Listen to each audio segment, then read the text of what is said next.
সারেঙ্গায় দেবের road show ঘিরেই উপচে পড়া ভিড়।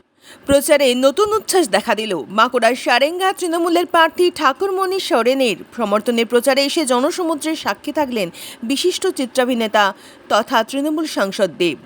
নির্ধারিত সময়ে প্রায় 2 ঘন্টা দেরিতে তার আগমন হলেও উন্মাদনার ভাটা পড়েনি ভক্তদের মধ্যে। দুপুর 1:30 সারেঙ্গা মিশন ময়দানে দেবের হেলিকপ্টার নামার কথা থাকলেও শেষমেশ বিকেল 3:30 নাগাদ তা অবতরণ করে। তারই মধ্যে দুপুরের 12টা থেকেই প্রখর রোদ উপেক্ষা করে হাজার হাজার যুবক যুবতী ভক্তরা মাঠ ও আশেপাশের এলাকায় অপেক্ষা করতে থাকেন শুধুমাত্র এক ঝলক দেবকে দেখার আশায়। শুধু প্রতীক্ষার পর প্রিয় অভিনেতাকে সামনে পেয়ে উচ্ছ্বাসে ফেটে পড়েন উপস্থিত জনতা।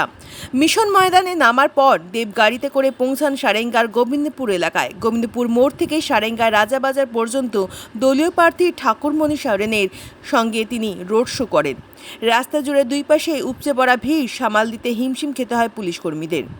বিশেষ করে এলাকার যুবক যুবতীদের মধ্যে ব্যাপক উচ্ছ্বাস লক্ষ্য করা যায়। রোড শো শেষে পুনরায় সারেঙ্গা মিশন ময়দানে থেকেই হেলিকপ্টারে রওনা দেন দেব। দলের দাবি, এদিনের এই কর্মসূচি প্রায় 20,000 মানুষের উপস্থিতি ছিল। আপনারা দেখছেন এই বেলা বাংলা, শিরোনামে সবার আগে।